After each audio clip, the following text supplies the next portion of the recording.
Et bonjour. Bon, setup un peu différent d'habitude. Euh, on va aller se faire des katas ce matin, tranquillement. Des katas a priori 7Q, je pense. 6Q même, on va faire. Euh, j'ai mis comme d'habitude mes filtres habituels, donc ceux qui ont été le plus complétés pour éviter des katas infaisables ou des trucs un peu bizarres. Dans mes langages, approuver ceux que j'ai pas déjà fini. En CQ, je vais remettre vite fait, si je le retrouve, mon compteur de kata. Tac, on en est à 0. Puis on va attaquer. On va faire kebabize. Et j'en ouvre un certain nombre. On va se les prendre un par un.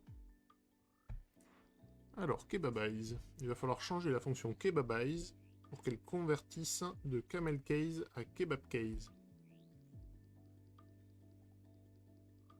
Donc il faut mettre des tirets, enlever les majuscules. Donc il faut remplacer les majuscules par tiret et la majuscule.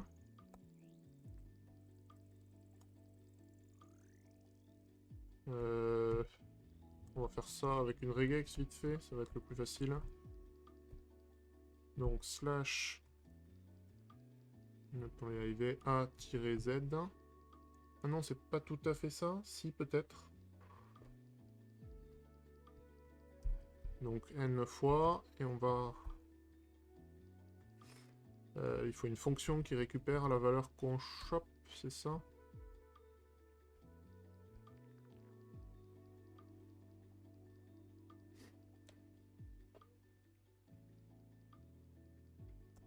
M pour le match, m.to lowercase.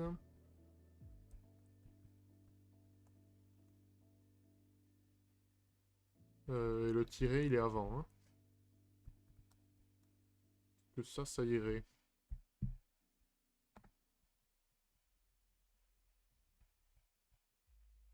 Donc ça marchait pour le premier, mais pas pour le second.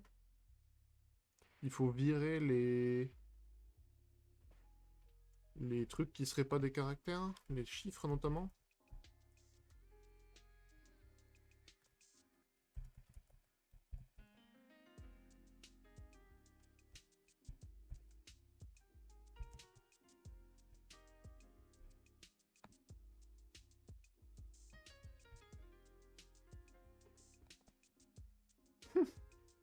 Les blagueurs.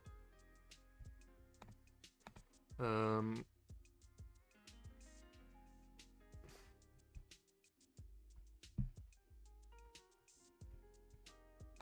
et ça, donc là, pour expliquer, bah c'est moche, ça marche pas.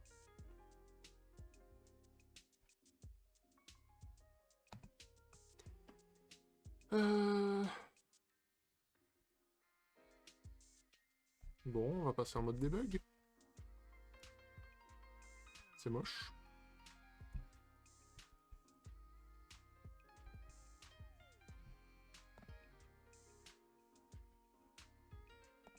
Donc, my camel case string. Il faudrait peut-être que je return par contre. Et donc là, on retombe dans le cas de base.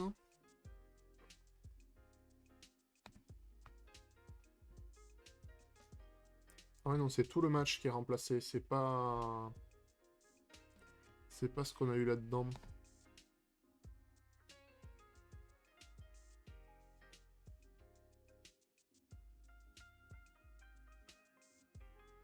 BTRTL, donc c'est effectivement ça qui est pas bon du tout. Après, on peut juste... Si on veut pas s'embêter, on peut juste virer... Espace XGA, lequel passe pas, typiquement celui-là, qui commence par 99, puis une majuscule, et on voudrait tout du minuscule. Donc il suffit de virer... un truc qui commencerait par tirer, et remplacer ça par la chaîne vide. C'est pas très joli, mais ça devrait marcher. Ok, on va faire ça un tout petit peu plus propre quand même.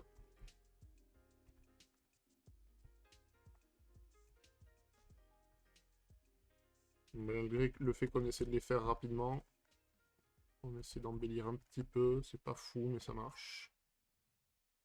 Ok, next. Je crois que c'est du SQL en suivant. On va vérifier vite fait ce que les autres ont fait, mais... Bah, ça ressemble beaucoup à ce qu'on a fait, en fait. Ok, donc ça fait 1.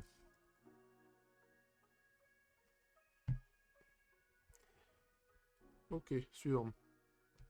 Donc pour ce kata, on va utiliser une base de données de location de DVD. On travaille pour une entreprise qui veut récompenser ses 10 meilleurs acheteurs, enfin clients, avec un cadeau gratuit. Du coup, ça c'est nos outputs. Le requirement c'est uniquement les 10 meilleurs clients qui sont triés par montant total dépensé. Et là on a un joli schéma de BD. Donc, comment ça va se passer? Déjà, ça c'est ce qu'on veut.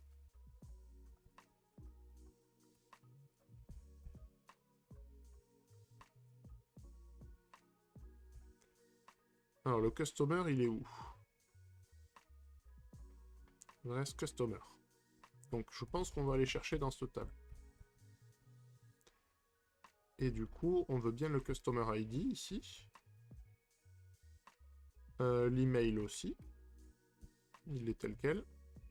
Ce qui va nous intéresser par contre, ce qui va être un peu plus compliqué, c'est le payment counts et le total amount. Donc je pense qu'on va devoir faire un join sur payment.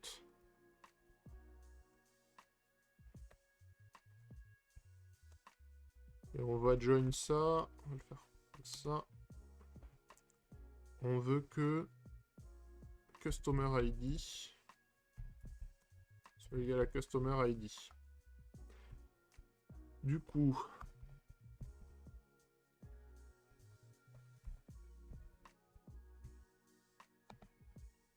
là on va voir. Ouais, on peut faire ça.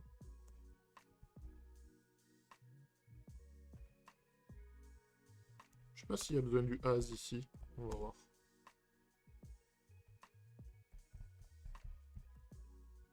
Et du coup là-haut, on va faire ça proprement.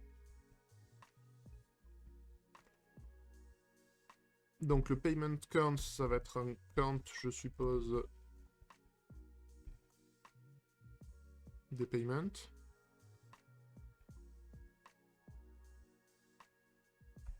Du coup, c'est juste un count des payments.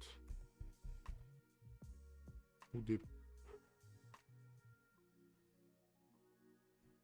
Je sais pas si ça va marcher comme des payments, on verra.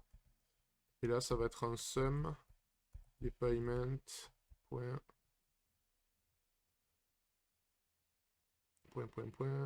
amount. Donc on va virer ce truc là. On va virer ça. Et on va rajouter un as ici. Ok, et à la fin, on voulait sortir ça. Order by. On voulait sortir ça par montant dépensé. Donc, somme de payment. Si je dis pas de bêtises. Je sais pas s'il y a moyen d'éviter de le dupliquer, donc genre par total amount. On va voir, mais je suis pas sûr. Bon, déjà, qu'est-ce qui se passe si on teste ça?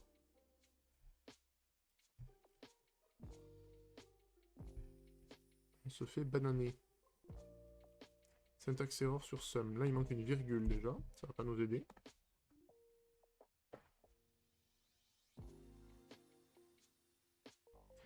Customer.customer ID. Must appear in the group by clause. Oui, il manque le group by. C'est pas faux.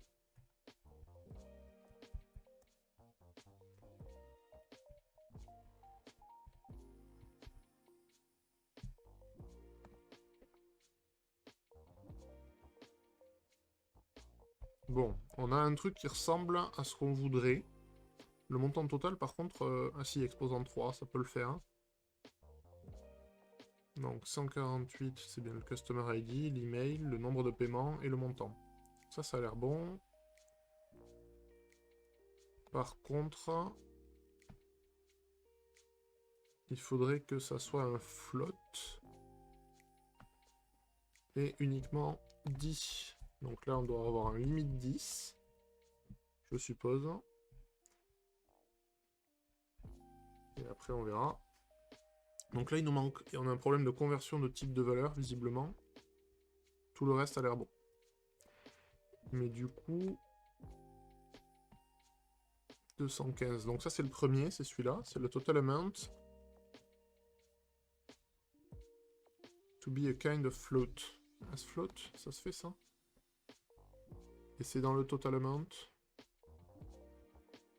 On va tricher. SQL cast float.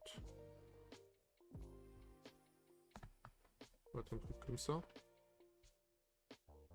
Cast machin as float.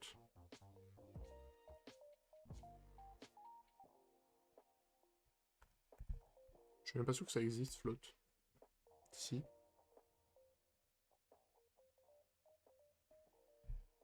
On va essayer.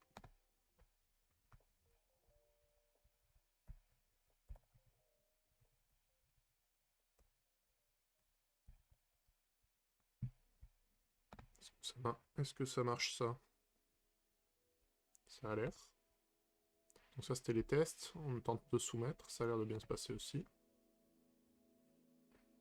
Ok, bon, un peu plus velu que d'habitude celui-là, mais... il y avait beaucoup de choses, quoi. Ok, next. Encore du SQL, là. On va essayer de le faire, de le faire rapide. Donc pour celui-là, il faut créer un simple select. C'est après que ça va se compliquer. Qui va retourner toutes les colonnes de la table people. J'ai envie de dire select étoile, a priori. Et join sur la table des ventes.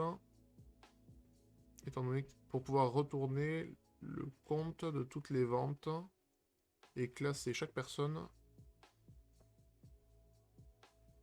Donc, on va select from people, je pense.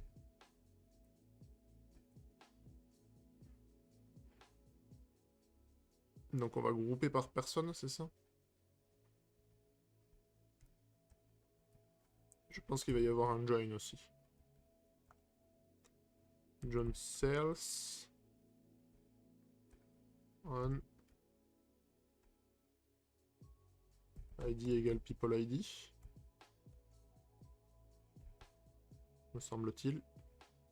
On va grouper ça par ID. Bon.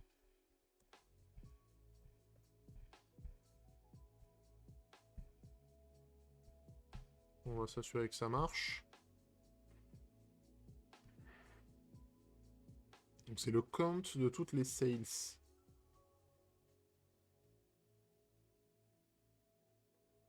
You should return all people fields as well as the sales count as sale count. Donc c'est select p.étoile, virgule, et un truc qu'on va appeler sale count. Ah, et le rank.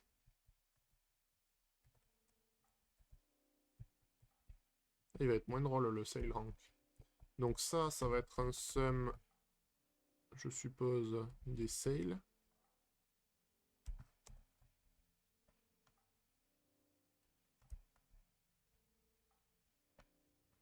Et le sale rank. Haha.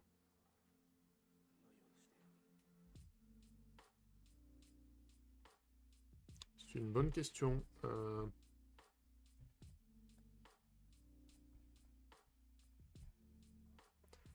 Comment on fait ça? Row number?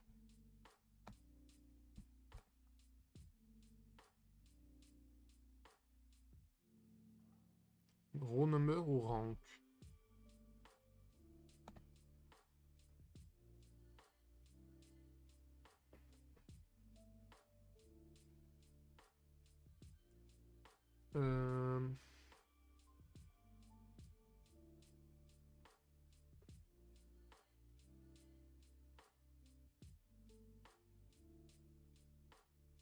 C'est des ranks sur une partition, ça me paraît un peu bourrin. Peut-être plutôt Remember. On va essayer ça.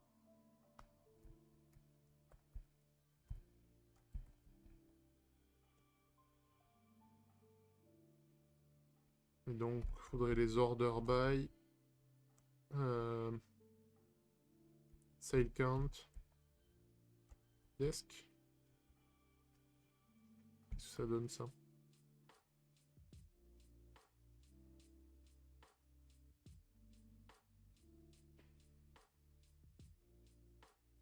Ah oui, avec 2 œufs, people, ça va pas le faire.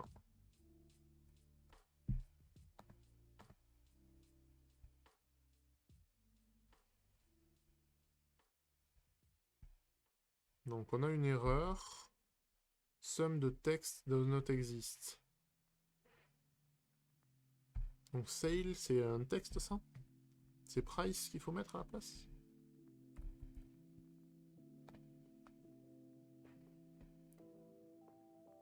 Row number. Il faut une clause over.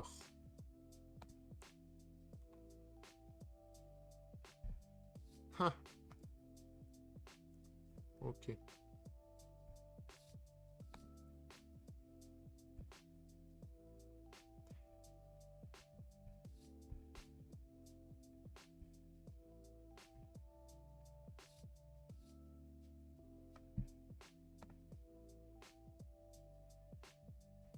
Je sais pas si on peut référencer un fil juste au-dessus là, mais... Ouais, non.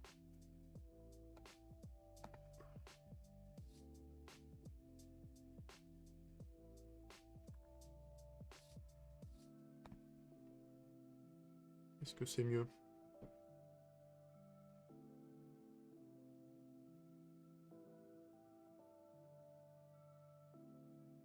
Ça m'a l'air pas mal, sur le principe.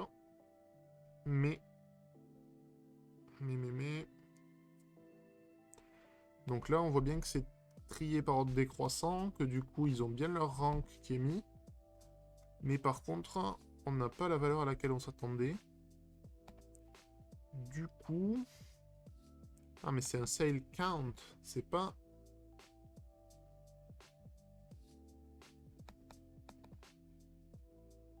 Là, c'est plutôt un count.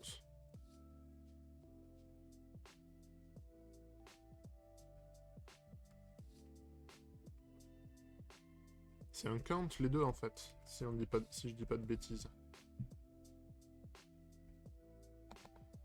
Du coup, un count de s.id, ça suffira. Est-ce qu'on est mieux, là? C'est par nombre de ventes, c'est pas par montant des ventes. Et du coup, est-ce que si on soumet le tout, ça peut bien se passer? Visiblement, oui.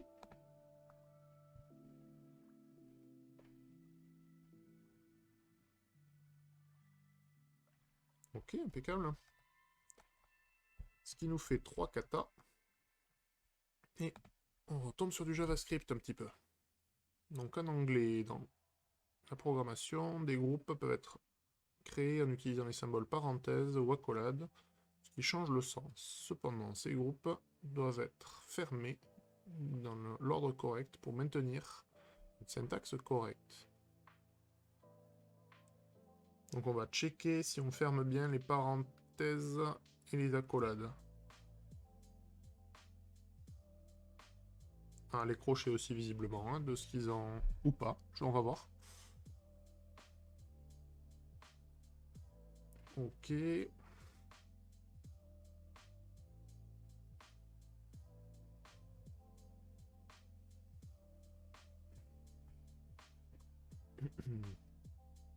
Ok.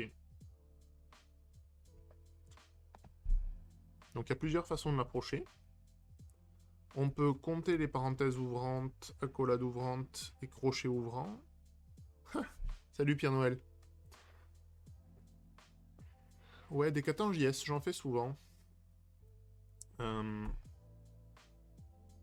Donc je disais, donc on peut itérer sur les différents parentésages, stocker le compte d'ouverte ou de fermé pour chacun, donc incrémenter ou décrémenter pour chaque. Et si on passe en négatif, c'est qu'on a une erreur quelque part. Et si on finit pas avec du 0 partout, c'est qu'on a une erreur quelque part. Donc ça, c'est une solution. Une autre serait de remplacer les accolades ouvrantes-fermantes, les parenthèses ouvrantes-fermantes, etc. de façon récursive, mais ça c'est un peu plus chiant. Je pense que le plus propre et le plus sûr, c'est d'itérer un par un et de garder les comptes. Comment on va? Un truc un peu comme ça. On va itérer avec un for off. Alors, des petites feintes. Donc là, je prends chacun des caractères. Là, je fais exprès de déconstruire la liste. En fait, c'est comme si je faisais un split avec une chaîne vide. Donc c'est pour récupérer tous les caractères de cette liste. Je vais faire une boucle for off, ça marchera très bien dessus.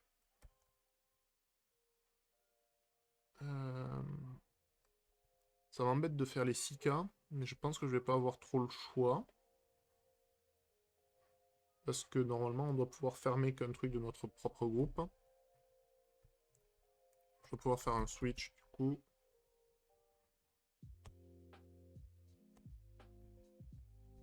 Je sais plus écrire un switch, on va vérifier.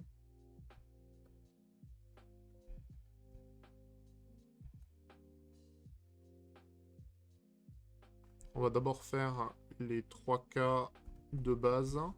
Donc ça va être la parenthèse ouvrante. À la limite, on peut faire un truc un peu facile, genre open de parenthèse ouvrante.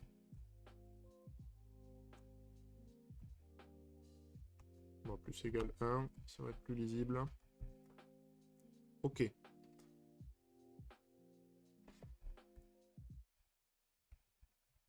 On peut faire ça pour les ouvrantes de tous les types. Il me les referme à chaque fois automatiquement. Le petit malin. Et après...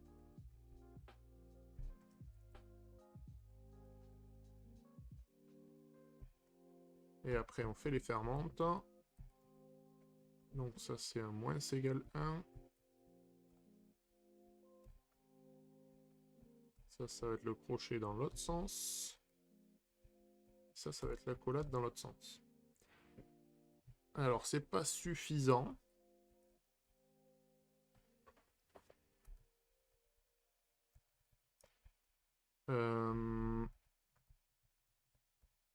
Donc là...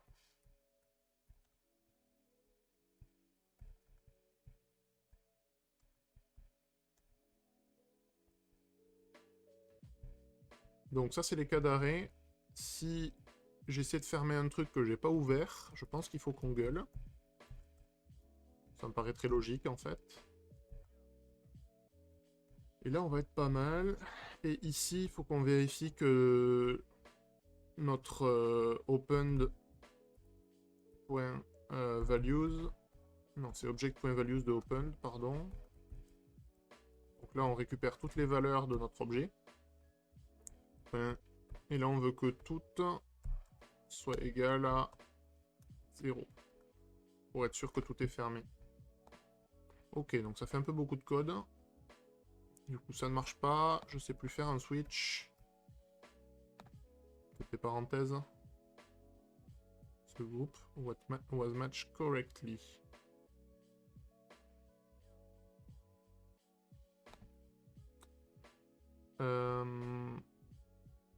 Tac, tac, tac, tac. Ok, donc, parenthèse ouvrante, je devrais faire open égale plus 1. C'est pas tout à fait vrai. Parce que si jamais il est vide, on n'est pas bon. Alors ça, c'est une feinte que j'aime bien. Ah, on rentre bien dans du bon JavaScript, bien dégueu. Je vais même copier tout ça en fait. Je vais remplacer les parentésages.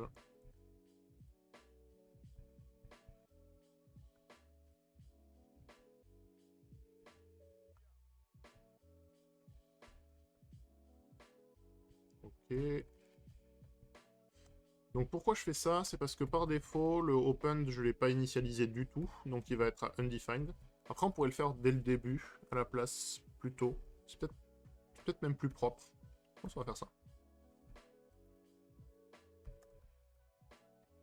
Je sais pas pourquoi je me suis embêté du coup.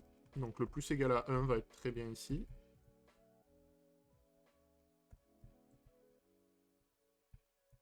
Je reviens en arrière. On pourrait aussi factoriser un peu tout ce qu'on a fait. On va regarder. Je suis pas sûr que ça apporte beaucoup.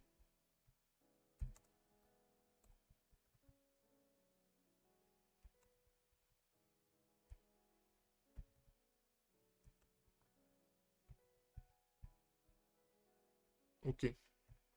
Donc là, on peut aussi initialiser les 3 à 0. Et après, du coup, quand on itère, on sait qu'au pire, ils sont à 0. Alors, il faut initialiser open à 0. Oui, c'est ça. Mais du coup, il y a deux façons de le faire. Soit on le fait à l'init comme j'ai fait là. Soit on le fait au moment où on veut rajouter quelque chose dedans, où on vérifie si c'est pas défini, on met 0 à la place. Mais c'est pareil. Du coup, là, ça devrait mieux se passer. Pas du tout. That group was matched incorrectly. Donc le premier est passé, visiblement, mais le second non. Ah, le con. En fait, cette condition-là, il s'en fout. C'est moche.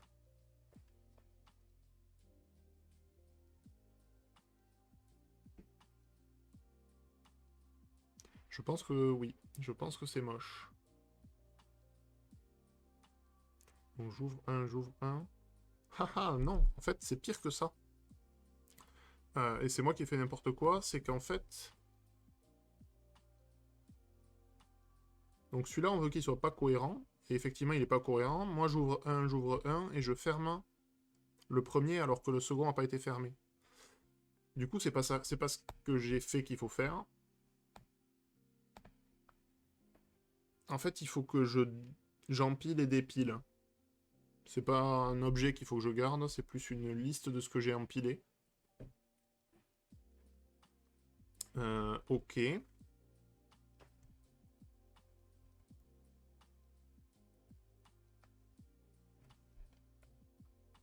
Donc mettons qu'à la place on prenne une liste.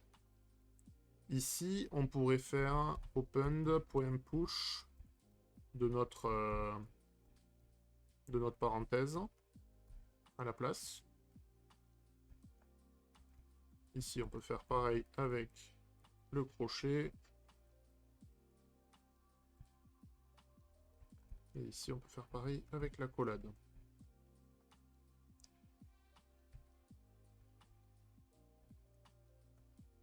Ok. Alors, la version la plus simple, hein, ça serait de prendre les paires qui matchent et de replacer en boucle. Je pense. C'est probablement le plus simple, maintenant que j'y réfléchis.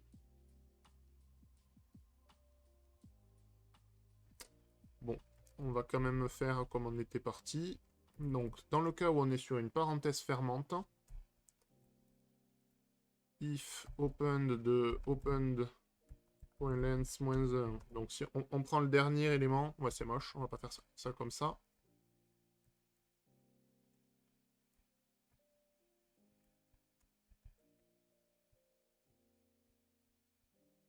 C'est étrange ce... Ok. Donc ici, je sais pas si on peut déconstruire dans ce sens-là.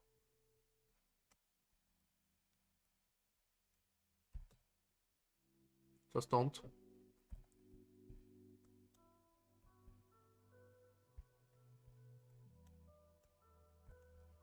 Donc if last est différent de l'ouverture de parenthèse. on peut quitter. Et sinon, il faut popper pour enlever le dernier élément de opened. Donc ça va être opened.splice, si je dis pas de bêtises. De open.length -1. 1.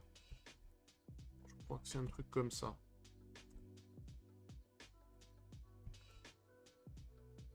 C'est un peu moche. C'est clairement pas la solution la plus facile.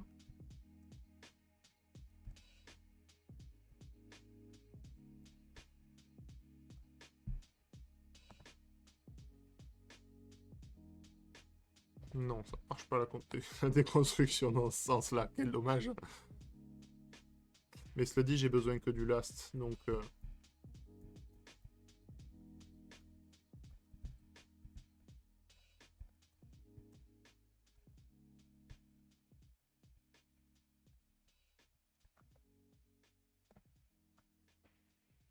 On a un autre problème. Quel bordel. Ligne 18. Non, c'est pas ligne 18, ça du tout. Parenthèse ouvrante, donc je suis là. J'ai oublié une fermeture de parenthèse? Non. Non, j'en ai une en trop.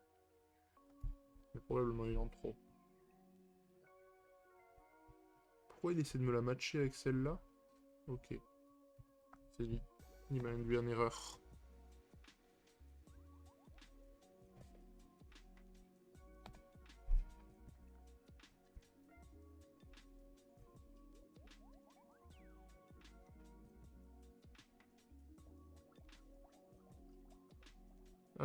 Le problème, c'est que des fois, le open, il va être vide quand on va faire le last.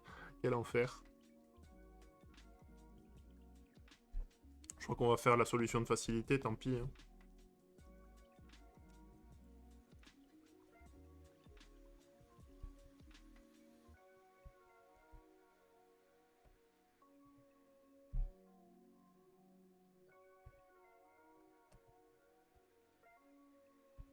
Il y aura sûrement des caractères d'échappement, par contre. Hein. Genre ça, il doit falloir l'échapper, déjà. Je sais pas si le deuxième est nécessaire. Donc en gros, tant qu'il y a des doubles parenthésages, ou des doubles crochets, ou des doubles accolades...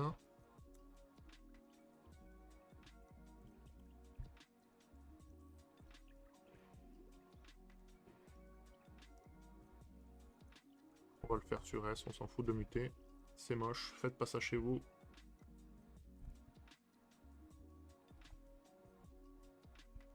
Du coup, on va matcher ça là. J'ai une parenthèse en trop à la fin, non? J'ai l'impression que j'ai une parenthèse bizarre ici. Ouais.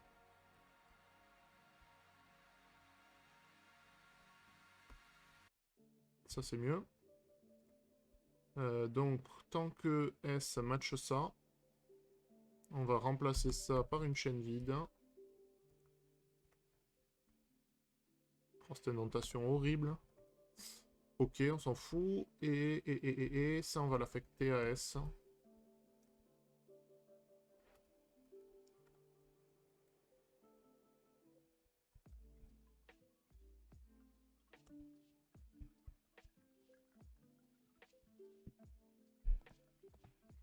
Donc on est passé d'un truc compliqué à un truc en 3 lignes. Après, c'est pas sûr qu'on y arrive. Visiblement, on est parti en boucle infinie.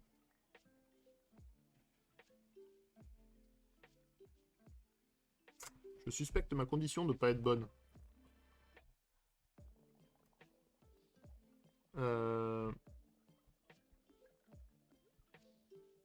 Après, je pense, pour s'éviter ce type de problème, on peut juste faire du replay sans string.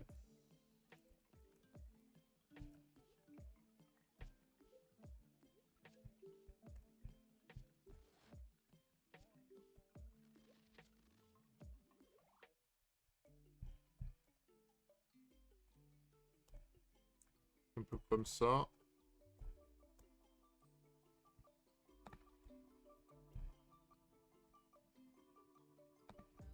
Mon match, par contre, il va jamais s'arrêter, je pense. C'est pas différent de nul, d'ailleurs. Ok, on va y arriver. Donc, tant que la chaîne n'est pas vide, et qu'elle match notre magnifique prédicat. J'ai aucune idée de s'il est bon ou pas.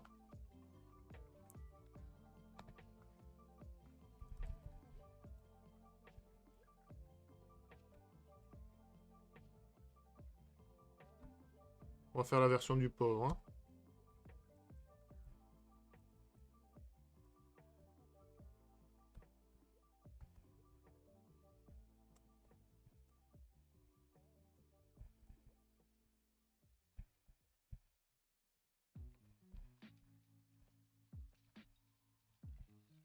Tant pis pour les regex. Ok. Du coup, tant que la chaîne n'est pas vide et qu'elle a soit deux parenthésages, donc par exemple là on va remplacer ces deux-là par la chaîne vide, et en bouclant, cette fois on est bon. Ok, ça nous en fait 4. Pas très rapide, on a perdu beaucoup de temps sur celui-là. Fold sur un array. Dans ce cas, il faut écrire une méthode qui fold un array d'entiers par le milieu. Donc ça fait un pliage par le milieu, x fois. Mieux vaut un exemple que 1000 mots.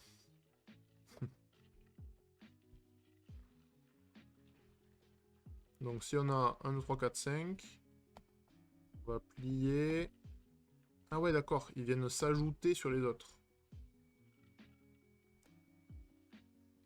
Donc là si on plie en deux, on va avoir 6, 6, 3. Et si on replie en deux, on va avoir 9 et 6. Ok.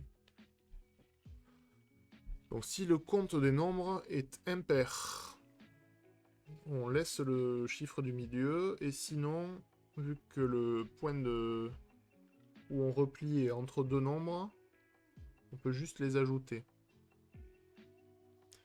Et du coup, le array va contenir des nombres et ne va jamais être nul.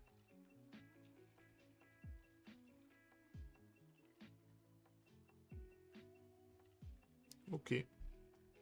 Un array à un élément reste le même. Ok. On va plier en deux. Donc on a deux cas. On a le cas... Je pense qu'on peut le faire de façon récursive assez facilement. Donc, if array.length, on peut return le array. Ça peut être notre cas d'arrêt. Même if array.length ou runs égale à 0, j'aurais tendance à dire, on peut retourner le array. Et sinon,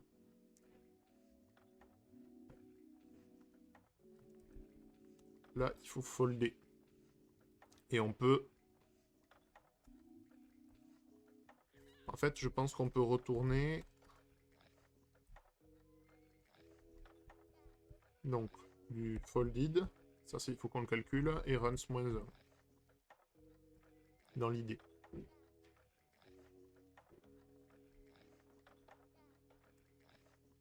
Ça, on va le mettre dans un petit bloc à part. Et là, il faut qu'on construise notre folded.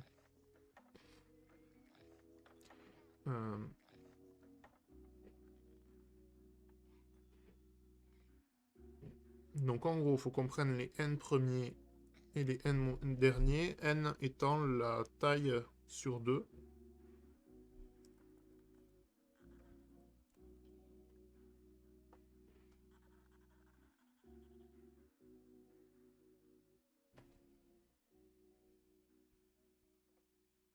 Donc si on part du principe, array.length sur 2 et qu'on flore ça, Donc ça, c'est le nombre d'éléments qu'on doit prendre.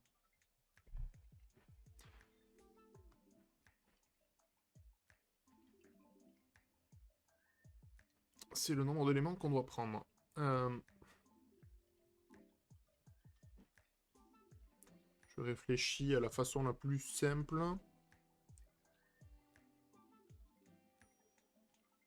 Donc on veut ajouter le premier et le dernier.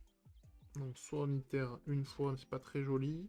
Soit on prend directement nos n premiers éléments. Et on itère sur la fin dans l'ordre inverse, c'est moche.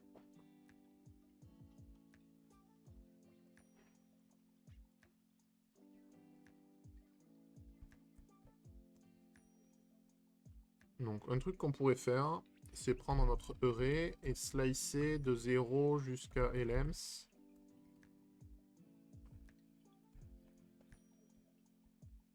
Et le write, ça serait notre array.reverse.slice.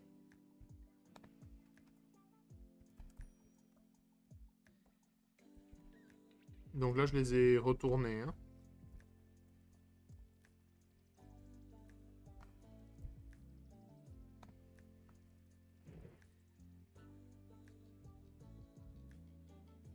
On n'a rien affiché, c'est moche.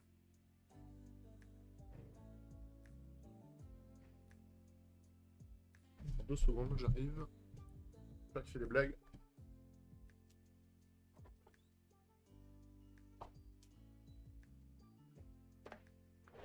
Ok, c'est reparti. Donc j'affiche pas mon left et mon right. Mon cas d'arrêt était pas bon. C'est soit la longueur est égale à 1, et auquel cas on peut fold autant de fois qu'on veut, on retourne toujours la même valeur. Donc on peut retourner directement le array. Soit le nombre de runs restants est à 0, auquel cas on peut directement retourner le array. Ok, donc là normalement je devrais passer dans le second cas et afficher. Ok, 1, 2, 5, 4. Donc c'est bien le 1, 2 et 5, 4 qu'on va devoir rajouter par-dessus. Ça c'est pas mal.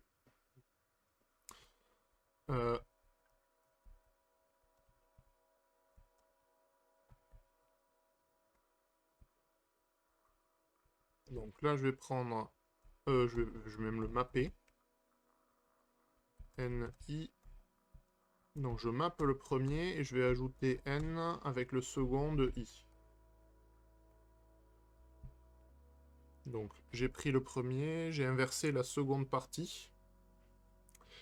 Et là, je vais juste sommer les deux. Donc normalement, dans celui-là, là,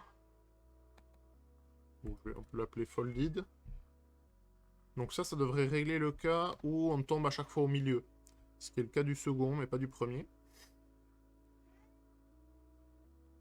Et donc le cas qui reste, donc le premier, il nous manque celui-là, là.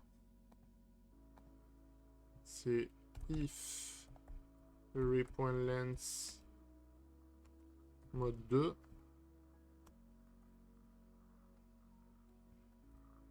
C'est là où il faut rajouter à folded.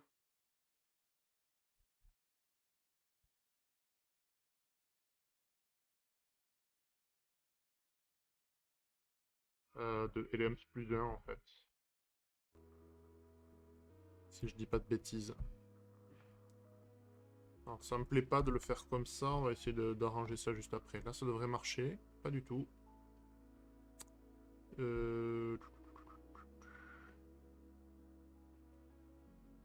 Donc j'ai 2 éléments, je vais prendre le 3.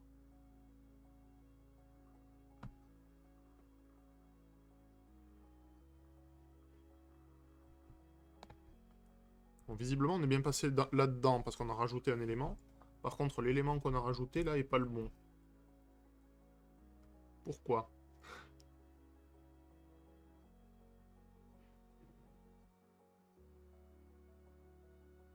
Pour moi j'aurais dû prendre l'élément à l'index 3.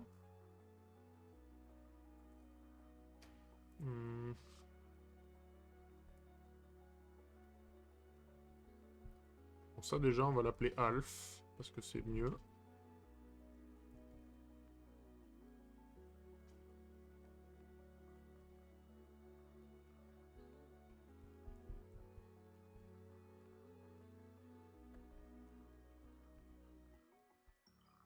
pas faire de bêtises, hein, mais...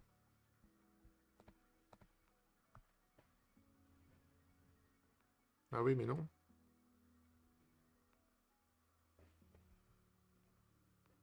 Je l'ai inversé, le array? Ah ouais, il le fait in place. Je croyais pas. Bon, de toute façon, ça change rien, vu qu'on veut l'élément du milieu. Donc là, c'est alf, c'est pas alf plus 1. C'est pour ça que je me fais bananer. Ok. Donc là, on a un truc. Est-ce qu'il marche au complet? Je pense que oui. Ok, donc si on devait améliorer des choses, moi ça me va à peu près. Donc là, on prend la première moitié, ensuite on l'inverse et on prend de nouveau la première moitié, mais qui du coup est la deuxième moitié inversée. On somme les deux une à une, et si jamais le nombre était impair, on rajoute à la fin l'élément du milieu. Ouais, non, ça me paraît cohérent. Avec une petite récursion et un cas d'arrêt qui va bien. Donc il y avait beaucoup plus court. Ah, pop et shift. Ah oui, c'est pas bête. En récursion. En pop plus shift. Et si jamais il n'y a pas d'élément qui match, il ajoute 0. Ah, c'est pas mal. C'est malin. Hop, ce qui fait qu'on passe à 5. Je vais refresh ça. Je vais refresh ça. Ok, il est 47. Je pense qu'on a le temps d'en faire 2-3. Si tout va bien. You get an array of arrays. Donc un tableau de tableaux. Si on les trie par leur longueur, on verra que leurs longueurs sont consécutives. Mais il en manque un. Ok.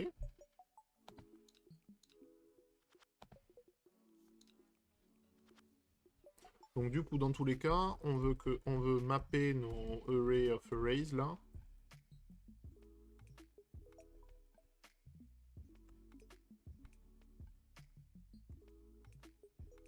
.map. Okay.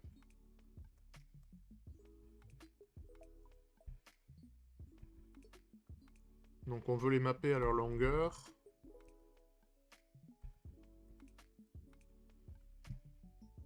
Donc dans le cas du premier, on va bien avoir 1, 2, 4, 5. On veut sort ça. Je crois que le sort par défaut va embêter. Non, là on s'en fiche. Ok. Il manque effectivement 3. Donc qu'est-ce qu'on va chercher là-dedans? C'est un nombre...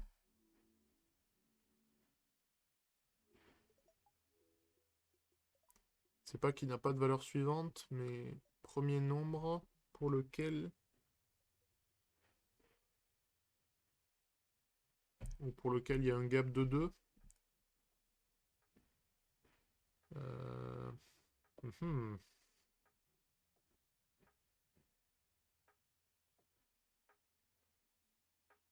3, 2, 4, 1.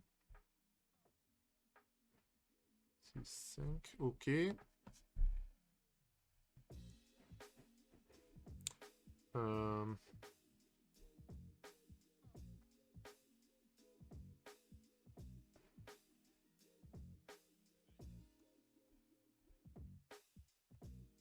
On peut faire un truc bête.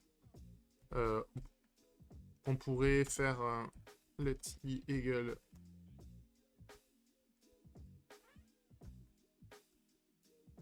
On peut faire cette blague-là.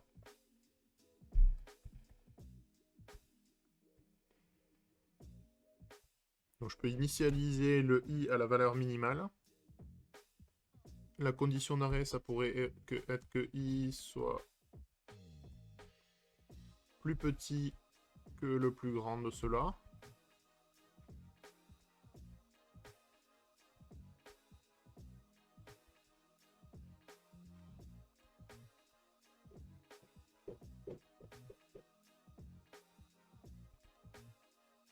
Et là, si lens ne contient pas i, on peut le retourner. Et sinon, je crois que c'était un return de 0. Qu'est-ce que ça donnerait ça? On va les extraire au-dessus. Hein. Faire un cons min égale ça là.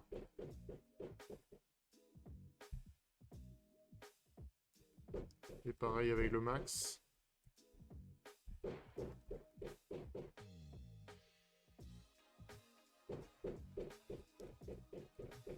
Donc i égale à min. Ça c'est un point virgule, pas une virgule, messieurs. Hop. Max. Ça explique peut-être pourquoi. Non.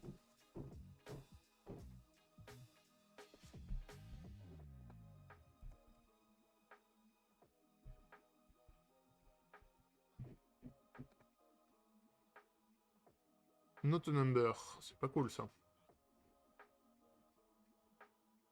Pourtant, j'ai bien mes longueurs qui sont des chiffres. Oui, non, c'est n'importe quoi ce que je fais. Et j'ai pas besoin de ces trucs-là. Je déconstruis. Donc je déconstruis mon array là pour passer à mat.mi les différentes valeurs, mais du coup faut pas que j'en refasse un array sinon c'est idiot. Ok, là c'est mieux. Est-ce que ça passe le total? Non, parce que nul, on peut pas le mapper ici.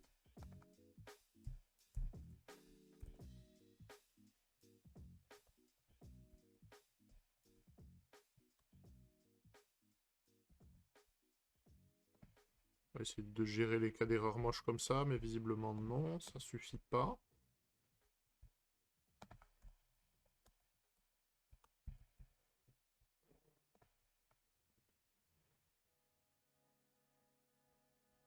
Donc c'est pas bon pour celui-là.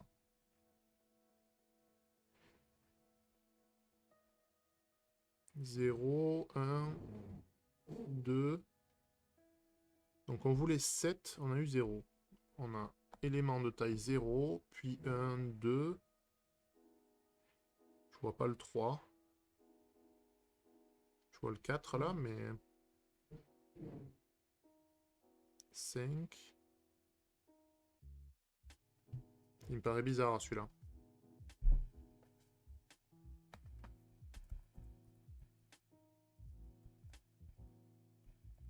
Je vais essayer de débugger ça. Donc on est d'accord que les tests y passaient tous. Et la soumission, non. Donc là déjà on voulait 0. On voulait 1, on a eu 0. Donc typiquement, on avait 0 et 3. Qu'est-ce que c'est que ce bazar?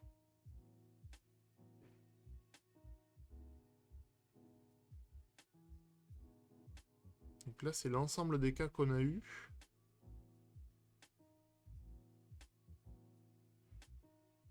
Quel enfer. On va relire vite fait les instructions, les cas d'arrêt. Donc si le array est nul ou vide,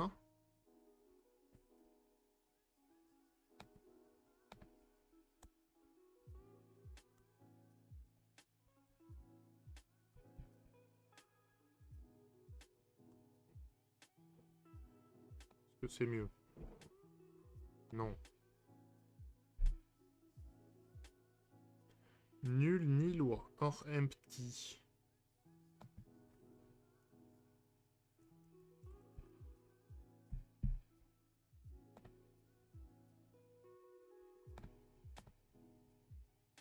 Toujours pas.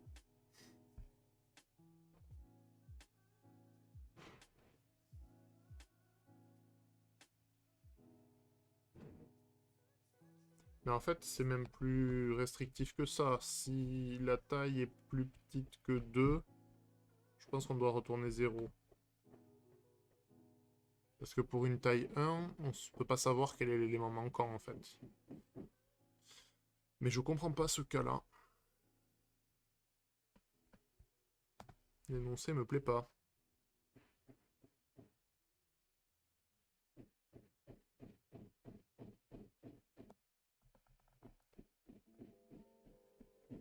Ok. Ah. Quand un array dans l'array est nul ou empty, la méthode devrait retourner 0. Ah.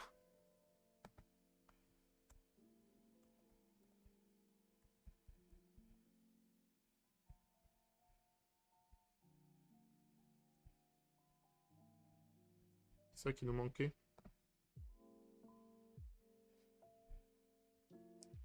Ah. Je pense que c'est un des cas avec nul en fait. Hein.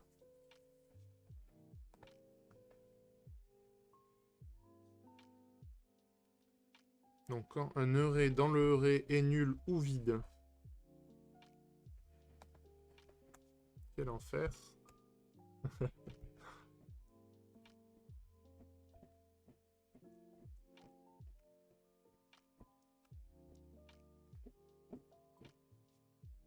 Toujours pas, hein.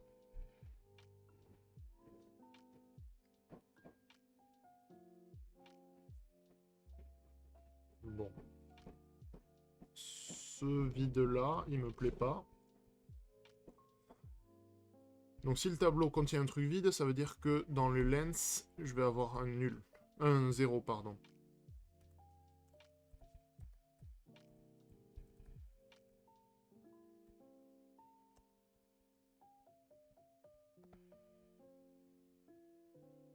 Ok. Donc c'était bien ce cas d'arrêt-là qui nous embêtait. J'ai l'impression. C'était bien un attempt que j'ai fait. Oui. C'est moche. C'est moche, mais bon.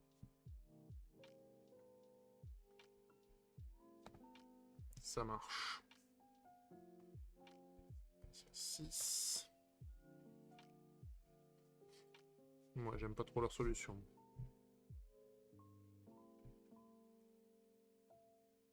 Non. C'est complètement illisible. Ok, c'est assez illisible au final. C'est pas grave. On va garder la nôtre. Elle nous va très bien. Encore un petit truc de SQL.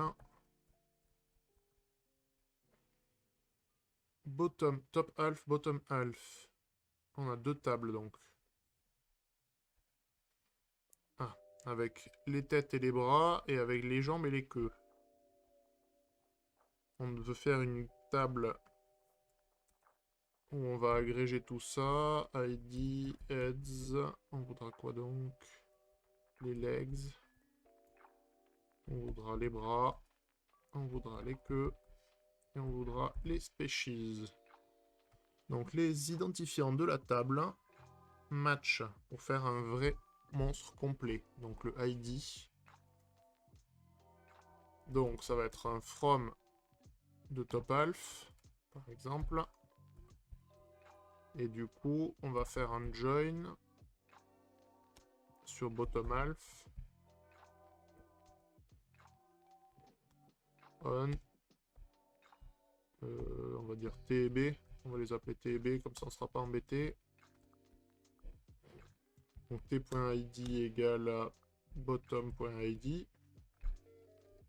Ça nous permet de constituer les deux. Mais là, peu importe, on peut prendre le top. Top.heads. Bottom.legs. Top.arm. Bottom.tails. Et species, je sais pas trop, on va voir. Donc les identifiants de la table match. Pour les bras, les jambes. Ok. Pour la species. Si le monstre a plus de tête que de bras, plus de queue que de jambes, ou les deux, c'est une bête. Sinon, c'est un weirdo.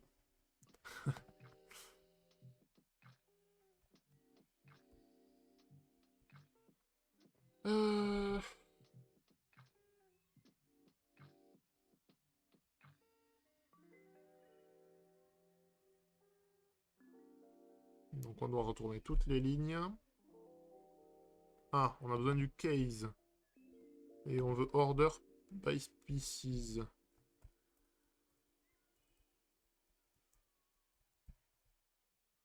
Ah, je sais plus faire un case.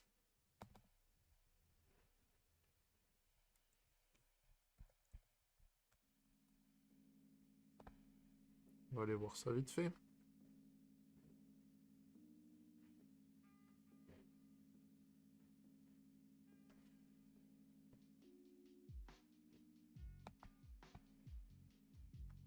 Ok, donc il y a...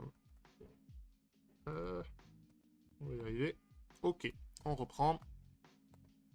C'est ici qu'on veut notre case.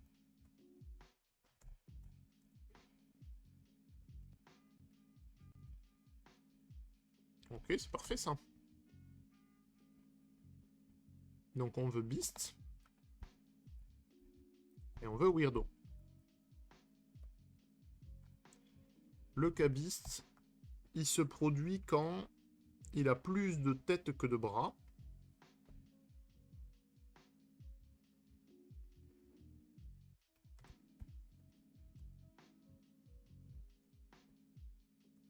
Or.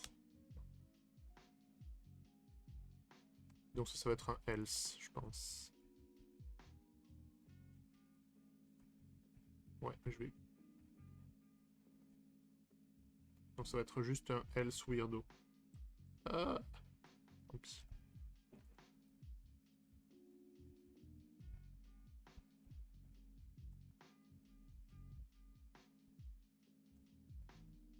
Donc on a dit soit plus de tête que de bras, soit plus de queue que de jambes.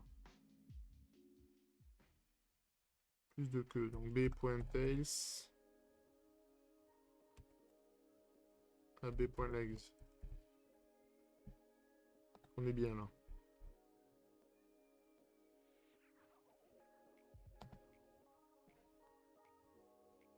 Je sais pas si le...